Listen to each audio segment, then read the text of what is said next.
This is good information for somebody like Cyprian Ombati, who is the National Vice Chairman of the University Academic Staff Union, who is our next guest. Thank you. Bwana Vice Chairman, good morning. Good morning. How are you? I'm fine. Karibu sana to Kenya's biggest conversation. Thank you. Si unasikia hii? Kabisa. Now, our colleague City Muga is not in this week. He's taken a couple of days off to go and recharge his batteries. But he left us with the proverbs. And he said, this week the proverbs are from Libya. All right? Yes. What do you know about Libya, Cyprian? Libya, we know it for the famous, the famous leader. Yeah. And the oil is a rich country that produces oil. Yep. Northern Yes. Africa. Yes. Yeah, so that's what we know more about Libya. Yep. Yeah, Muammar Gaddafi was the leader until 2011. True. When he was killed in that NATO-sponsored initiative. The proverb for today, listen to it and give us your interpretation of it. Learn to shave by shaving orphans. Learn to shave by shaving orphans. What do you think the proverb is telling us? Learn to shave by shaving orphans. Yes. So that orphan, it's telling us that if you have something that you want to do,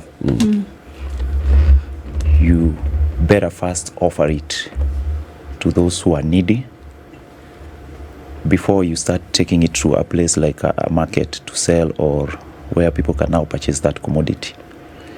If you have a product that you want to go out to a market, you can first start by giving those who need it for free, in other words. It's a nice interpretation. My goodness. That's a nice interpretation. Yes. Yeah, I think of the needy Absolutely. before you start thinking of profit. Yes. Okay. Which will come later. Okay. Now you've come here, you are wearing a firimbi and UASU uniform, and there are very many things that are happening. And what are the words written there? Education? Liberates. Education liberates. All right. Yes. There are people who don't know what UASU is. Please, Wairimu, teach them. What is UASU? Yes. Those who are watching us, viewers, I want to say that UASU is Universities Academic Staff Union. So this is a union for academic staff in public universities in Kenya. And here we are talking of from graduate assistant, assistant lecturer, tutorial fellows, lecturers, senior lecturers, associate professors, and professors. So these are the membership of UASU. How many are you currently? UASU, roughly now we are about 10,000. Yes. 10,000 across the country. active members. Active members. From how many universities? From 38 public universities in Kenya. Okay. Yes. Why was UASU formed, and what does it represent? UASU was formed, it used to be there in this first around late 70s. It went through 80s, 90s, but officially it was registered in the year 2003 with the coming in of the new NAC government. Otherwise it has been there before, agitating for welfare of dons in public universities in Kenya. So I can say it was officially registered in the year 2003. Okay. Yeah. When we talk about welfare of dons here, we speak about salaries, allowances, emoluments, benefits, and all. Yes. Right? Yes. And who then do you negotiate with? Yes. UASU negotiates with councils, because in universities the employer is council. So we have a body of all public universities which is referred to as Interpublic Universities Councils Consultative Forum, IPUCCF. That is the body which we negotiate with on behalf of government. So the one body. Yeah, he's one body. So the CBA, any collective bargaining agreement that's signed by UASU and Interpublic Universities Councils Consultative Forum. Yes. applies to all academic staff in all public universities. Yes. uniformly across the country. Uniformly, even though again we have another layer where we have also local CBAs. These are collective bargaining agreements that are done between individual now universities. Yes. Even if now as a UASU, we want to move out of that. We have told them we want to have only one CBA.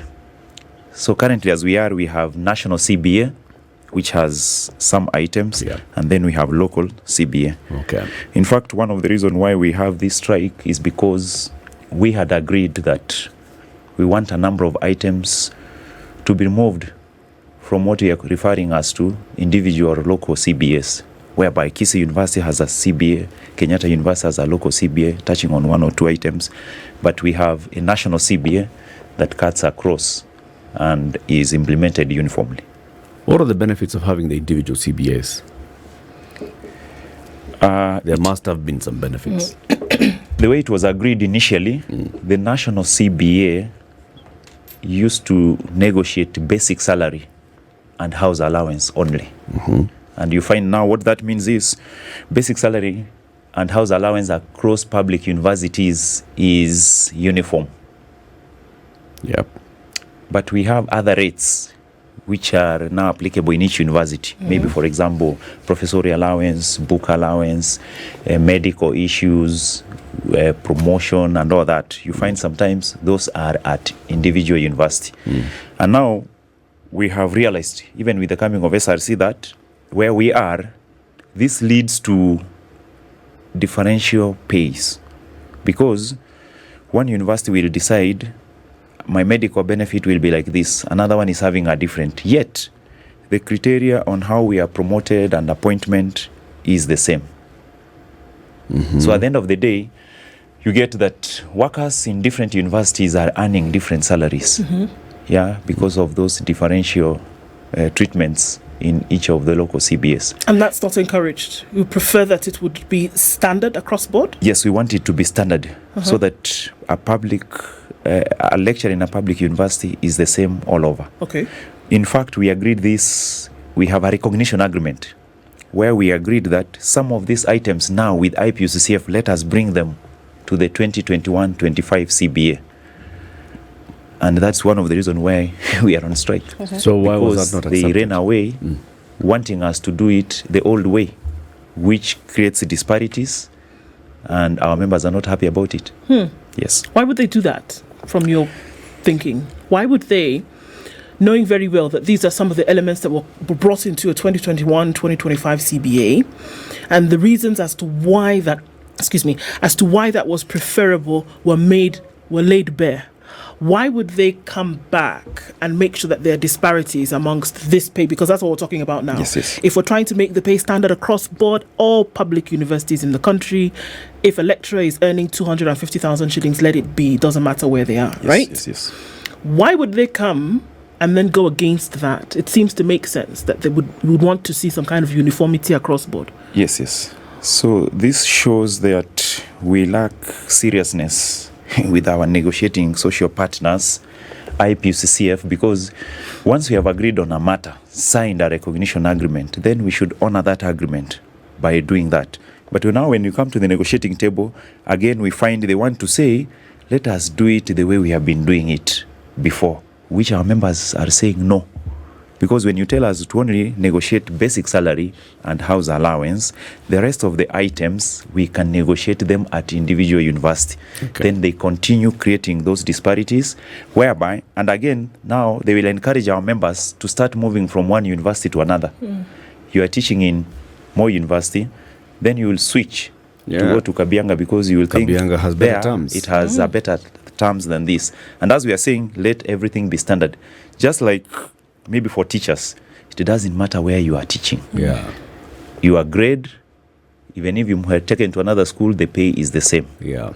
But in universities, that is not what we have. You see, in the schools, in the secondary school or the primary school, the head is also reporting to the same employer. Yes. Right? Yes.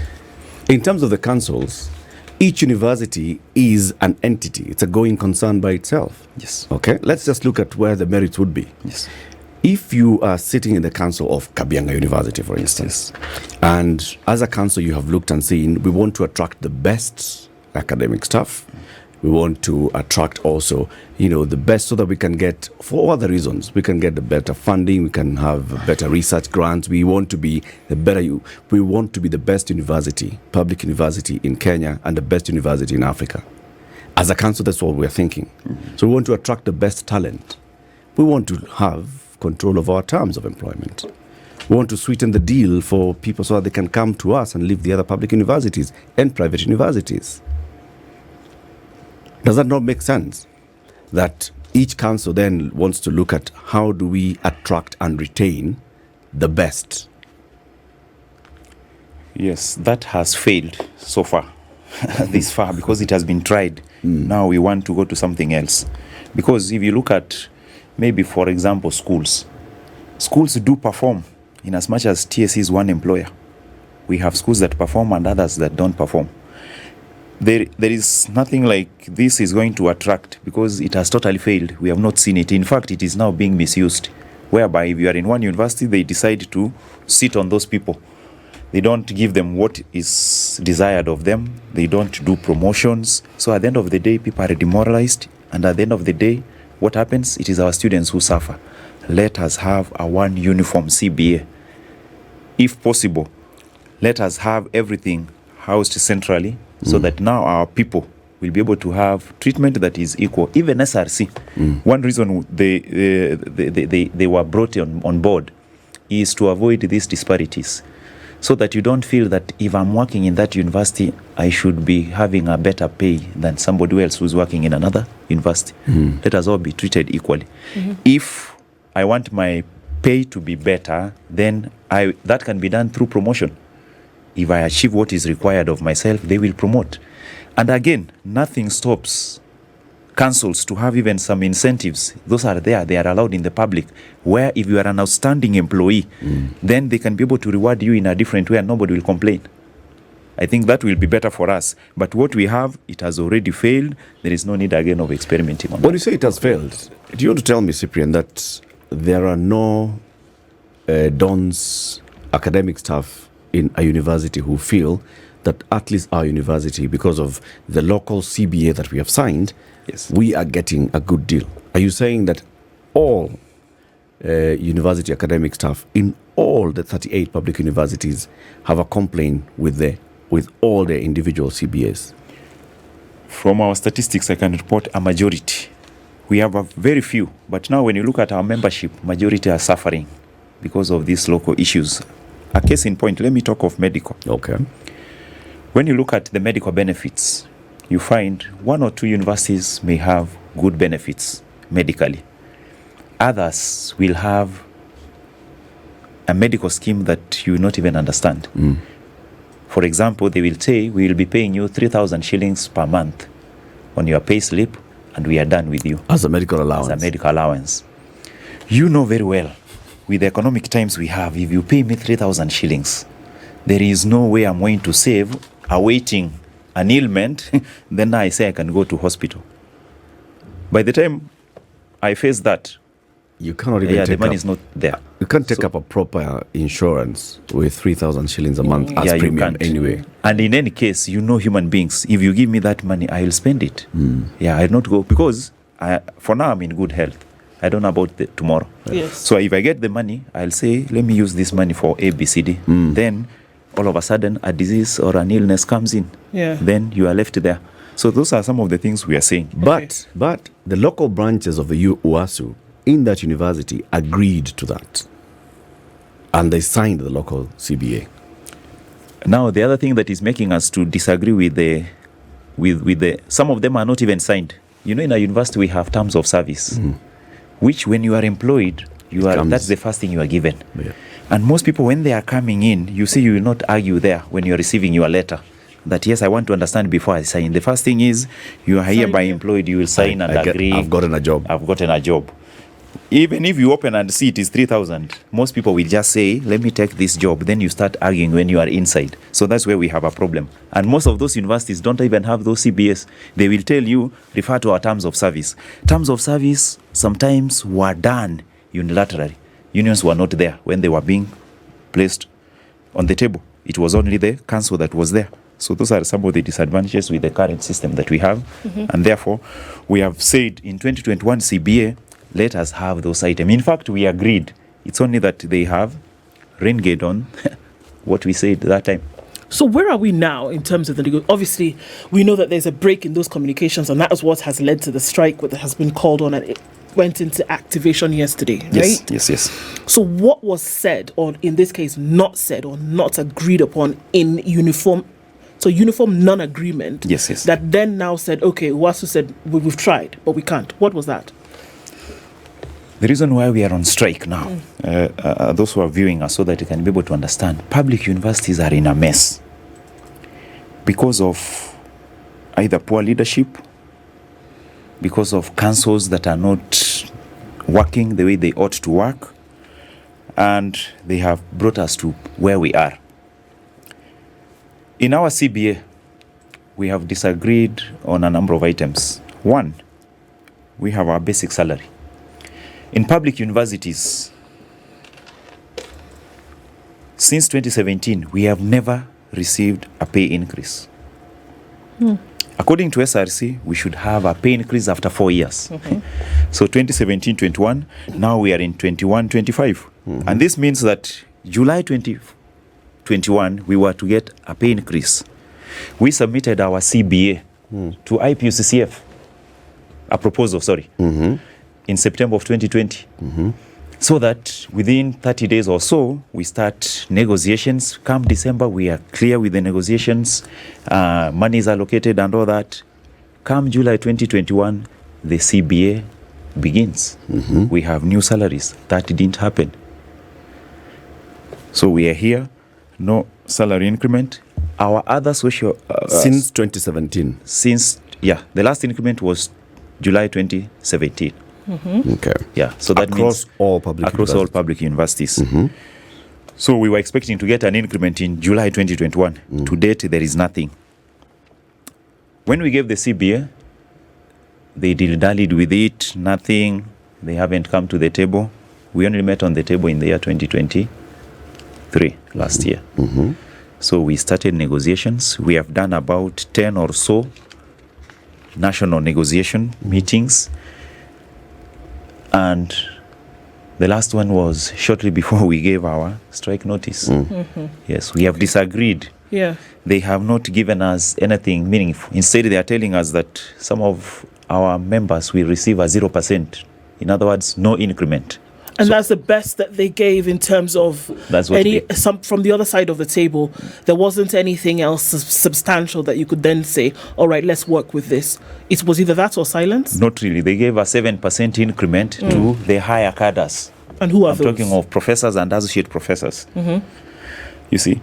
And when you come to how salaries are done, normally it is the lower cadres who are supposed to get an increment. And the who should get a higher increment. Yes, lower cadres should get higher. And the higher cadres should get a slightly lower increment in terms of percentage. But now they are doing the opposite. So 7% to the higher cadre, the associate professors cadres. And professors. Yes. And what the rest of the lower cadres is 0%. To everybody else? That's what they have given.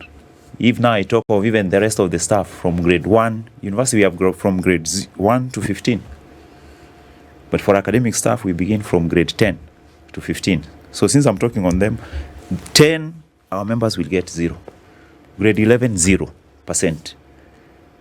Grade 12, some of them will get 0, a few will get 3% or something like that. Then now the rest of the grades will get 7. We have said no to that. This is being presented at a negotiation table. Yes. What was the justification? Because even you, when you presented your proposal, you had justifications for each. Exactly. What was the justification for 00007? No, they said that is what they are giving out. That's what they have even given others. But others were given 7 to 10%. Now where we are, we have said we also need to be given that 7 to 10% so that the lower cadres get the 10%, the higher cadres get the 7%. I have a feeling there's something here. If the other staff have gotten an increment between 7 and 10%. Yes. Not in the universities. I'm referring to civil servants, police officers, teachers, they have been given for the CBA 2021-25. But public university, here we are. Why would a university, a forum representing all university councils, knowing full well that they have not had a salary increment for their academic staff since 2017, come back and say we shall continue with zero increment in salary, even in the new CBA, and we're discussing it in 2024? Why would they do that? They are coming to the table. They are saying we sometimes it is SRC. SRC is also saying that that is the way to go. So because of that, we have nothing true? Other than for us to go out. Is that true? Has SRC recommended no pay rise? We asked for SRC to come to the negotiating table to give those explanations. They refused. Sorry, okay. So the council made it known to you Yes. that SRC has refused Yes. a salary increment across board. Yes. What you're asking is Yes. that SRC comes and says that for themselves, that this is what they actually said. Yes, we need because an explanation. you've not seen any kind of communication to that effect from SRC. You see, the way SRC operates is very funny. They normally tell us that we are under no obligation to communicate with the union. We communicate with the employer. With IPUCCF. It is them to transmit whatever information they have to you. Could that be what they've transmitted? We guess, but again, we doubt, because IPUCCF is again the one advising SRC that you write a letter to say give them a 0%. You see? Okay. Yeah, that is where we are in public universities. Let's take a break. Because Wairimu. another problem we are having in public universities, the people we are negotiating with are like our colleagues again, vice chancellors, Yeah. who, according to us, have vested interest that they wouldn't want us to get that increment. Why? Because for them, they are not in that CBA. We are negotiating up to grade 15, but for them, they are above that. They don't benefit. Yes. Cyprian Ombati is the National Vice Chairman of the University's Academic Staff Union, UASU. UASU has called a strike, and lecturers across all public universities, 38 public universities, are on strike since yesterday. Yes, from yesterday. And this is because of a breakdown in communication. So UASU negotiates with a forum that brings together all the councils of the 38 public universities. It's called the Inter-Public Universities Councils Consultative Forum. They have been negotiating. One of the things that they've been saying is, since we have not had a pay rise for the last many years, since 2017, can we have some pay rise? UASU has come back and said, okay, we can only give a pay rise, not UASU, but IPUCCF. We can only give a pay rise to associate professors and professors, 7%. The other academic staff, unajua hata finance bill kataliwa na your students, the Gen Zs, and all those things. That's why they're on strike. So now, just before we went to the break, we're talking about, so what was the straw that broke the camel's back? And looking at what SRC may or may not have recommended, and then what IPUCCF said they said. So it could be, a whole game He of said, she he said. said, she said, Yes. but then to have everybody on the table at the same time talking one to the other has not happened. And so that is what now we saw yesterday, where everybody said, okay, fine. Until and unless we can have something substantial, then UASU says we're going to withdraw and down tools. And that happened yesterday. So what exactly are we seeing happening around public universities? Non-academic and academic staff have downed their tools. So basically learning in public universities ceased from yesterday. Yes. Okay. And what would it take to come back to the negotiating table? For us to come back to the negotiating table, where we have reached, it requires an interministerial committee. That is now the level where we are. That is the only thing that we'll be able to sort out the problem that we are having. But sending us back to IPUCCF or vice chancellors is a wastage of time. I want to say that 2021-2025 CBA is a very special CBA, because this one was going to bring almost an end to all the ills in public universities. And how? One, because as I said earlier, we had agreed with them that going forward, let us have negotiation taking this nature or route, which they have given a turn back on. Let me talk of when we went to the negotiating table, the issues, so that they are able to come out clearly why we are where we are now. One, when you look at public universities, we are now being told that our fees will be paid from students. Our salaries will be paid from the student fee. We are asking why that kind of discrimination when all other government workers or public workers are paid from the exchequer. So that's another problem we are having on the table. We don't want to be paid from the fees collected by students. You and I know that fee collected from students cannot be able to sustain a university or run a university.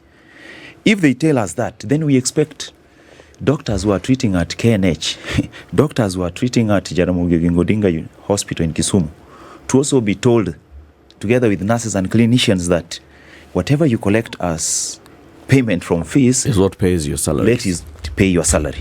Police officers, what you collect from fines and whatever criminals pay there, use that. We don't want to go that direction. We want our salaries to come from exchequer. Another thing. What has been the practice so far? So far, it comes from exchequer. Monthly capitations from the government to university, then they pay our salaries. So it's part of the capitation? Yes, part of capitation. And you don't want it to be part of the capitation? If it is part of capitation, well and good. That we may not have a problem. What's the but issue? There is a new thing coming in. Right. Creeping in slowly, that going forward, we will be paid from the fees. And what's the danger with that? It means you can go to a university and students decide not to pay fees. And then you are told because what is fees? Is fees not those three things? The capitation that comes in form of, now we are calling it what? Scholarship. There is HELB, that's a loan to a student. Yes. And homestead contribution. Yes. Those three make fees. They are the ones that make fees. Before this, what was fees? It was HELB, it was out-of-pocket contribution, and it was the household. The household. Yes. And there was the differentiated unit cost coming from the exchequer. Those three were making fees. Yes. The difference that we have now that they are saying is coming in about 2 years from now is they want whatever they collect from fee, as you have defined it, let that use to settle salaries and everything else, which we are saying a strong no. And I've given an example. Why are others not being told the same thing? Why should teachers, maybe let me use teachers, teachers in high school and primary schools, people pay fees there also. Why are their salaries being allocated and budgeted and given to TSC? We want the same, so that nobody will come and tell us that we haven't collected fees.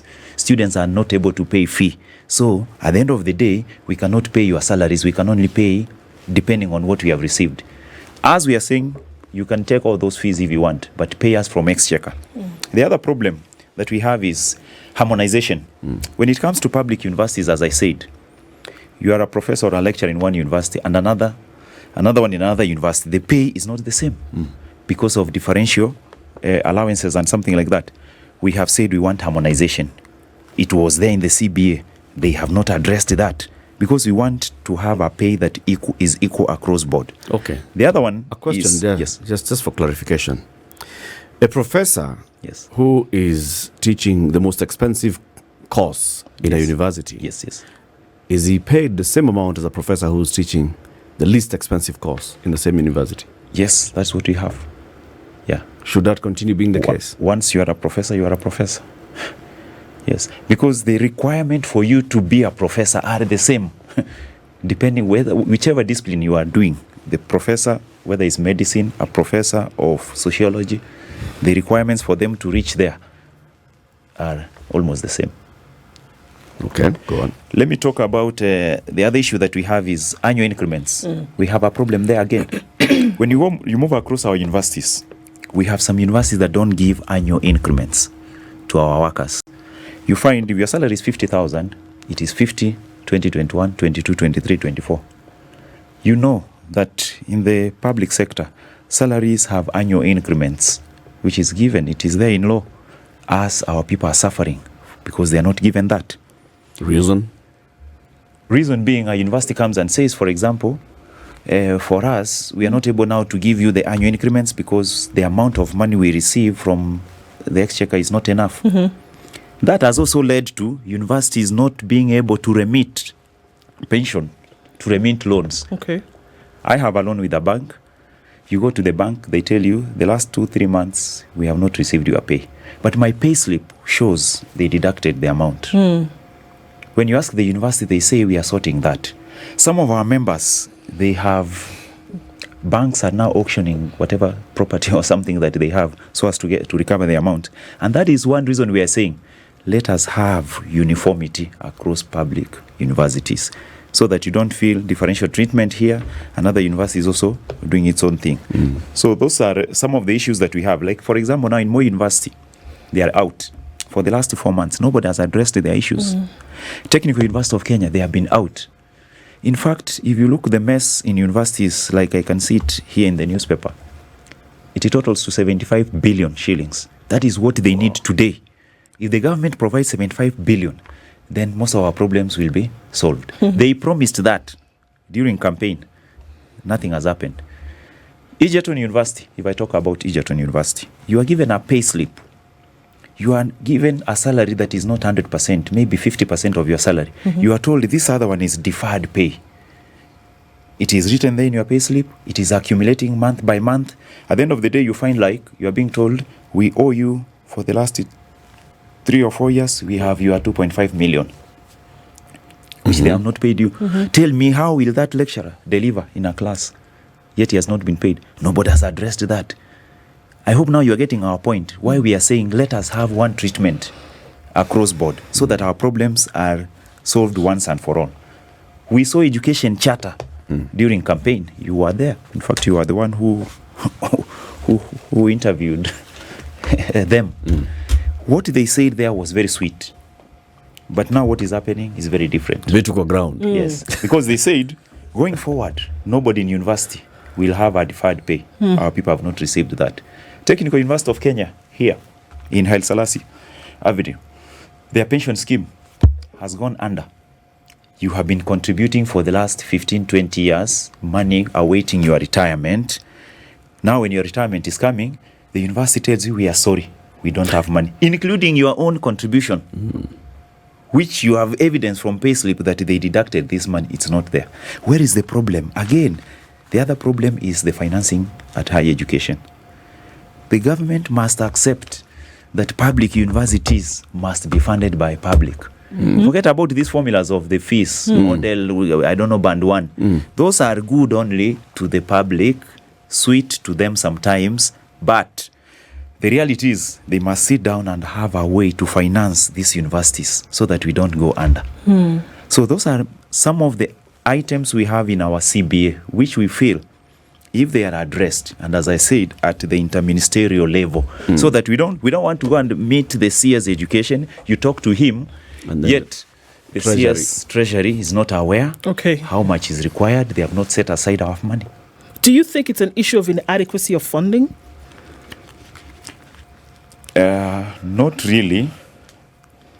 I can say yes. Do you think if they said today that they were going to set aside 75 billion shillings to sort out the issue that is at the universities today, that they could be able to get it, in other words? Yes. Our problems will be solved hand in hand with the management at the university. Like now, if you look at Moi University, if I was to advise the government, let them overhaul the management at Moi University.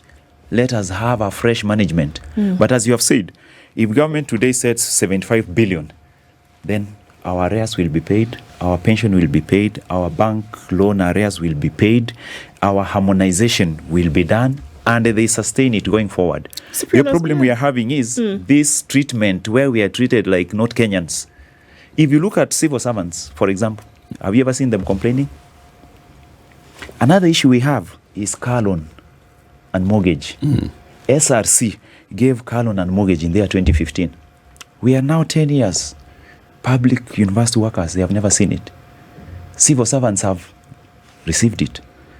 They have bought houses, they have built houses, they have cars. us, we don't have. You can see the demoralization that we go through at the university. But what causes all this? I mean, for example, SRC has recommended and approved car loan and mortgages. Yes.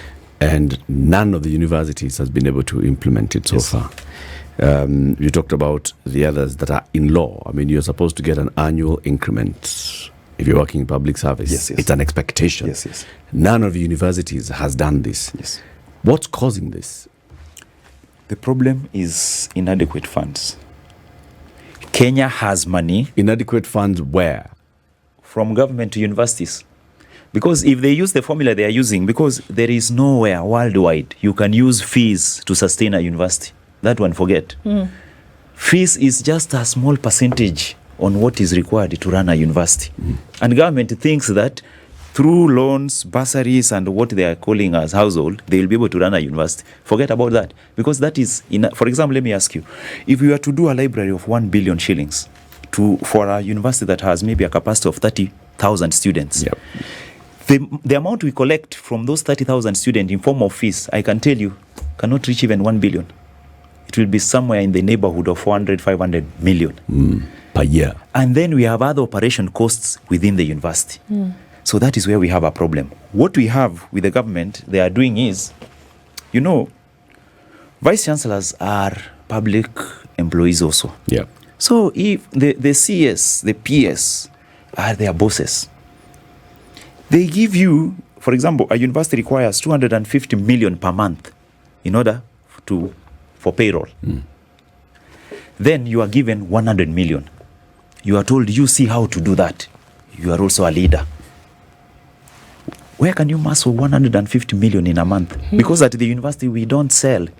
we are not a supermarket to sell products. Okay. So what I hear you saying is that it looks as though the time has come for universities and their management councils to look beyond waiting for the exchequer to send money to get things done. That universities ought to operate in a model whereby other universities around the world operate, whereby you are bringing in funding using different kinds of initiatives. Is that what you're saying? The funding from exchequer has to increase. If a university payroll is 250 million, give them the 250 million straight for payroll. Not a shilling less. Yes, don't give them 100. And where do they get 150? That is what brings in the temptation where they don't pay your pension. You get it? But they deduct. They deduct your tax, your pension. They don't remit. They use it to do something else. To make the net 100%. When you go to them, they have not paid. When you ask them, they tell you, where do we get this money from? They've also made that suggestion, though. We've heard that has come from different quarters, whereby they say universities have to look at own source funding and revenue. Yes. That they have to look at that as an option.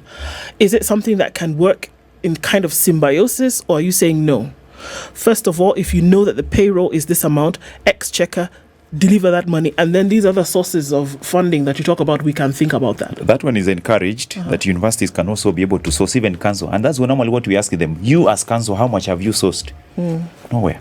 But let us not run away from the responsibility. Public university is not a private university. It has to run using the state coffers, taxpayers. From exchequer, consolidated fund, we get money from there, we run our universities. So if these problems are looked at, to me, then our strike will come to an end. We'll be able to have normalcy back at the university, because where we are standing now, if we do the things the old way, we will not get it. You have talked of university getting funds. They cannot get funds from students. Why? In Kenya, all students who get C+ and above, they join university as government-sponsored students. Yes. Meaning, whom are you waiting for to come? Because for you to enter university, you must have a C+ and above. Yep. Yes. So that's why we are saying the government cannot run away from its responsibility.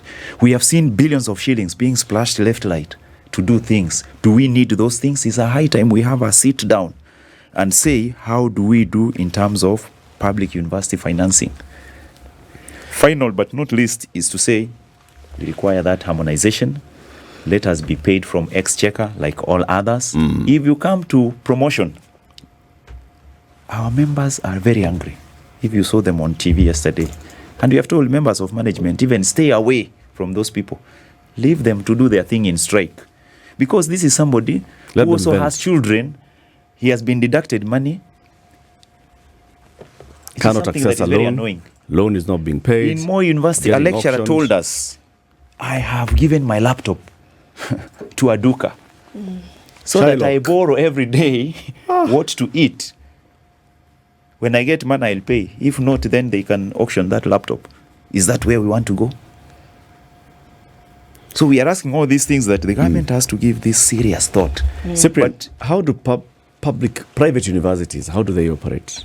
Where do they get their money from? How do they get money to run operations of the private university, to pay the lecturers in the private university and all the other stuff? Where does the money for private universities come from? They have a funder, they have a sponsor, they have donors. For a public university, the financier, the donor is nobody other than the government of Kenya. But many of them, the private universities, are not running as non-profit. They are not non-profit organizations. They are for profit. Even if they have a funder, this funder is looking at the bottom line.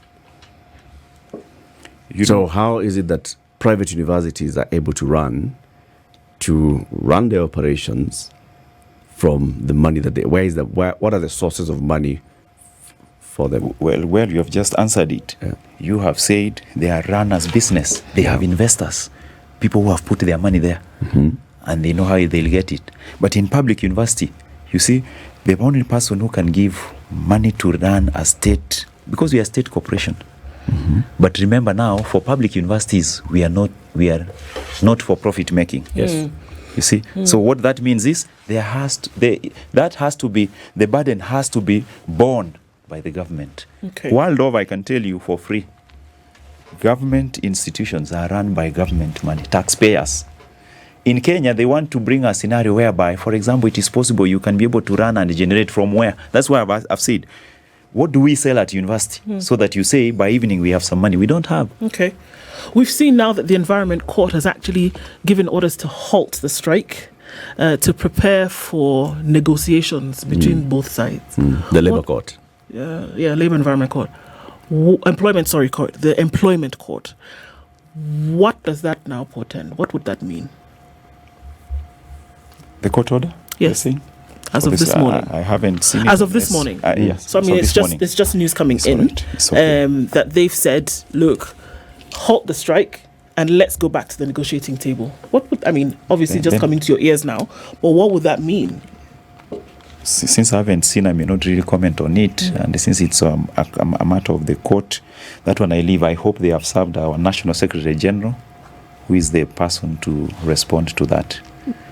But as of now, our strike continues. This is our day 2. Cyprian, strikes in Kenya go the same way. Issue a strike notice, go on strike, the employer goes to court, the court declares the strike illegal, says workers need to go back to work. You expected the court to say go back to work.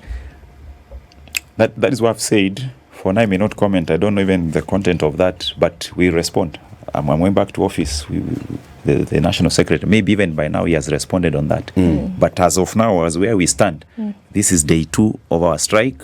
Our member escalate the strike, let it bite till the government pays. The strike will only end when we strike a deal. That's what we said. And our deal for now is we must have an interministerial to end the problems in universities. Where we have reached, our members were saying 1,000 ways of death. One of them is working in a public university. Yes.